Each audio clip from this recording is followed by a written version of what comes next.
ഹോണറിൻ്റെ honour X6C എന്ന പുതിയൊരു smart phone launch ചെയ്യാൻ പോകുന്നുണ്ട്. ഈ ഒരു ഫോണിൻ്റെ ഫീച്ചേഴ്സിനെ പറ്റിയിട്ടുള്ള പല കാര്യങ്ങളും പറയാൻ കഴിഞ്ഞിട്ടുണ്ട്.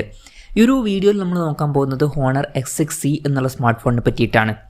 പിന്നെ വീഡിയോ തുടങ്ങുന്നതിന് മുമ്പ് പറയാനുള്ളൊരു കാര്യം എന്താ വെച്ചാൽ, ഇതുപോലെ നിങ്ങളുടെ സ്വന്തം ഫോട്ടോ അല്ലെങ്കിൽ നിങ്ങൾക്ക് ഇഷ്ടപ്പെട്ട ഡിസൈൻ പ്രിൻറ്റ് ചെയ്തിട്ടുള്ള മൊബൈൽ കേസുകൾ അഫോർഡബിൾ ആയിട്ടുള്ള പ്രൈസ് റേഞ്ചിൽ വേണം എന്നുണ്ടെങ്കിൽ ഇവിടെ ഒരു വാട്സപ്പ് നമ്പർ കൊടുക്കുന്നുണ്ട്. താഴെ ഡിസ്ക്രിപ്ഷനിലും കമൻറ്റ് ബോക്സിലും ആ ഒരു വാട്സപ്പ് നമ്പർ കാണാം, നിങ്ങൾക്ക് കോൺടാക്ട് ചെയ്യാവുന്നതാണ്. അപ്പോൾ നമ്മൾ ആദ്യം ഫീച്ചേഴ്സും കാര്യങ്ങളൊക്കെ നോക്കുകയാണെന്നുണ്ടെങ്കിൽ ഡിസ്പ്ലേയുടെ കാര്യത്തിൽ 6.61 ഇഞ്ചിൻ്റെ HD+ ഡിസ്പ്ലേ ആയിരിക്കും ഈ ഫോണിൽ വരിക.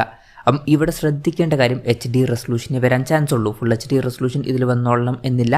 പിന്നെ TFT LCD ഡിസ്പ്ലേ ആയിരിക്കും ഇതിൽ വരിക. പഞ്ചോൾ ഡിസൈൻ വരുന്നതായിരിക്കും. പഞ്ചോൾ വരിക ടോപ്പ് സെൻറ്റർ ഭാഗത്തായിട്ടായിരിക്കും. അതുപോലെ തന്നെ 120 ഹെർട്സിൻ്റെ റിഫ്രഷ് റേറ്റും ഇതിൽ സപ്പോർട്ട് ചെയ്യുന്നതായിരിക്കും. അപ്പം പഞ്ചോൾ ഡിസൈൻ 120 ഹെർട്സിൻ്റെ റിഫ്രഷ് റേറ്റ് ഒക്കെ ഉണ്ടെങ്കിലും ഇതിൽ ഫുൾ HD റെസൊല്യൂഷൻ ഉണ്ടാവില്ല. പിന്നെ side mounted finger print sensor ഈ ഫോണിൽ വരുന്നതായിരിക്കും. IP64 റേറ്റിംഗ് ഇതിൽ സപ്പോർട്ട് ചെയ്യും. ഇനി പ്രോസസ്സറിൻ്റെ കാര്യം പറയുകയാണെന്നുണ്ടെങ്കിൽ മീഡിയാടെക്കിൻ്റെ ഹീലിയോ G81 അൾട്ര എന്ന പ്രോസസ്സറുമായിട്ടായിരിക്കും ഈ ഒരു സ്മാർട്ട് ഫോൺ വരിക. ഈ ഒരു പ്രോസസ്സർ എന്ന് പറയുന്നത് മീഡിയാടെക്കിൻ്റെ ബേസിക് ആയിട്ടുള്ള ഒരു 4G പ്രോസസ്സറാണ്. ഇപ്പം വില ഒരു 7,000-8,000 രൂപ പ്രൈസ് റേഞ്ചിലൊക്കെ ആണെന്നുണ്ടെങ്കിൽ ആ ഒരു പ്രൈസ് റേഞ്ചിന് പറ്റിയിട്ടുള്ള പ്രോസസ്സർ എന്ന് പറയാൻ പറ്റിയിട്ടുള്ള ഒരു പ്രോസസ്സറാണ്. ഭയങ്കര മികച്ചൊരു പെർഫോമൻസ് വരുന്ന പ്രോസസ്സറൊന്നുമില്ല, എന്നാലും 7,000-8,000 രൂപ പ്രൈസ് റേഞ്ചിലൊക്കെ ആണെന്നുണ്ടെങ്കിൽ ഈ ഒരു പ്രോസസ്സർ ഓക്കെയാണ്. പിന്നെ 5G സപ്പോർട്ട് ഉണ്ടാവില്ല. ഇതിൽ മാക്സിമം 4G സപ്പോർട്ടായിരിക്കും വരിക. ആൻഡ്രോയിഡ് 15 ബേസ് ആയിട്ടുള്ള മാജിക് OS സോഫ്റ്റ്വെയർ ആയിരിക്കും ഈ ഫോണിൽ വരിക. ക്യാമറയുടെ കാര്യം പറയുകയാണെന്നുണ്ടെങ്കിൽ ഫോണിൻ്റെ പിന്നിൽ ഡ്യുവൽ ക്യാമറ സെറ്റപ്പ് വരുന്നതായിരിക്കും. 50 mega pixel main camera sensor ആയിരിക്കും ഈ ഫോണിൽ വരിക. രണ്ടാമത് ഒരു QVGA സെൻസറും വരുന്നതായിരിക്കും. പിന്നെ ഫ്രണ്ടിൽ 5 മെഗാ പിക്സൽ സെൽഫി ക്യാമറയും വരുന്നതായിരിക്കും. അപ്പം ബേസിക് ആയിട്ടുള്ള ഒരു ക്യാമറ സെറ്റപ്പ് ആയിരിക്കും ഇതിൽ വരിക.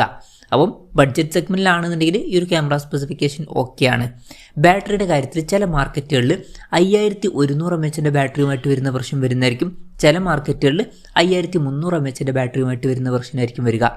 പിന്നെ രണ്ടിലും 35 വാട്ടിൻ്റെ ഫാസ്റ്റ് ചാർജിങ് സപ്പോർട്ടായിരിക്കും വരിക. Type-C ചാർജിങ് പോർട്ടും വരുന്നതായിരിക്കും. അപ്പം തരക്കേടില്ലാത്ത നല്ലൊരു ബാറ്ററി സെറ്റപ്പൊക്കെ ഇതിൽ വന്നേക്കാം. അപ്പം ഇതൊക്കെയാണ് ഫീച്ചേഴ്സിനെ പറ്റി പറയാനുള്ള കാര്യങ്ങൾ. ഇനി ലോഞ്ച് ഡേറ്റിൻ്റെ കാര്യം പറയുകയാണെന്നുണ്ടെങ്കിൽ അതിനെ പറ്റിയിട്ടുള്ള കാര്യങ്ങളൊന്നും പറയാൻ കഴിഞ്ഞിട്ടില്ല. ലോഞ്ച് ഡേറ്റിനെ പറ്റിയിട്ടുള്ള കൂടുതൽ ന്യൂസുകളൊക്കെ വരുമ്പോൾ അതിനെ പറ്റിയിട്ടുള്ള വീഡിയോസൊക്കെ നമ്മൾ ചെയ്യുന്നതായിരിക്കും. അപ്പം അതുപോലുള്ള വീഡിയോസ് കാണാൻ താല്പര്യമുണ്ടെന്നുണ്ടെങ്കിൽ ഈ ചാനലും സബ്സ്ക്രൈബ് ചെയ്യാവുന്നതാണ്. പിന്നെ വിലയുടെ കാര്യം പറയുകയാണെന്നുണ്ടെങ്കിൽ അതിനെ പറ്റിയിട്ടുള്ള കാര്യങ്ങൾ പറയാൻ കഴിഞ്ഞിട്ടില്ല. എന്നാലും നമ്മുടെ എക്സ്പെക്റ്റേഷൻ പറയുകയാണെന്നുണ്ടെങ്കിൽ ഫീച്ചേഴ്സൊക്കെ വെച്ച് നോക്കുമ്പോൾ ഒരു 8,000 രൂപ പ്രൈസ് റേഞ്ചിലൊക്കെ ആയിട്ട് വരികയാണെന്നുണ്ടെങ്കിൽ നല്ലൊരു കാര്യമായിരിക്കും. പക്ഷേ ഇന്ത്യൻ മാർക്കറ്റിൽ ഹോണർ അവരുടെ ഫോണുകൾ വളരെ നല്ല രീതിയിൽ പ്രൈസ് ചെയ്യാറില്ല. അപ്പം വില കുറച്ചും കൂടിയൊക്കെ കൂടാൻ ചാൻസ് ഉണ്ട്. അപ്പം ഇന്ത്യൻ മാർക്കറ്റിൽ ഈ ഒരു സ്മാർട്ട് ഫോൺ ലോഞ്ച് ചെയ്യുകയാണെന്നുണ്ടെങ്കിൽ നമുക്ക് ഒരു 9,000-10,000 രൂപ പ്രൈസ് റേഞ്ചിലൊക്കെ ആയിട്ട് എക്സ്പെക്റ്റ് ചെയ്യാവുന്നതാണ്. കൺഫർമേഷൻസ് ഒന്നുമില്ല, ജസ്റ്റ് നമ്മുടെ എക്സ്പെക്റ്റേഷൻ പറഞ്ഞു എന്നേ ഉള്ളൂ. എന്തായാലും ഈ ഒരു സ്മാർട്ട് ഫോണിൻ്റെ ലോഞ്ച് ഡേറ്റിനെ പറ്റിയിട്ടുള്ള ന്യൂസുകളൊക്കെ വരുമ്പോൾ അതിനെ പറ്റിയിട്ടുള്ള വീഡിയോസൊക്കെ നമ്മൾ ചെയ്യുന്നതായിരിക്കും. അപ്പം അതുപോലുള്ള വീഡിയോസ് കാണാൻ താല്പര്യമുണ്ടെന്നുണ്ടെങ്കിൽ ഈ ചാനലും സബ്സ്ക്രൈബ് ചെയ്യാവുന്നതാണ്. എന്തായാലും ഹോണറിൻ്റെ X6C എന്ന പുതിയൊരു സ്മാർട്ട് ഫോൺ ലോഞ്ച് ചെയ്യാൻ പോകുന്നുണ്ട്. ഈ ഒരു ഫോണിനെ പറ്റിയിട്ടുള്ള നിങ്ങളുടെ അഭിപ്രായം ജസ്റ്റ് ഒന്ന് കമൻറ്റ് ചെയ്യുക. അതുപോലെ തന്നെ ഈ ഒരു സ്മാർട്ട് ഫോൺ ഇന്ത്യൻ മാർക്കറ്റിൽ നിങ്ങൾ ഏത് പ്രൈസിങ്ങിലാണ് എക്സ്പെക്റ്റ് ചെയ്യുന്നത് എന്നുള്ള കാര്യം കൂടി ജസ്റ്റ് ഒന്ന് കമൻറ്റ് ചെയ്യുക.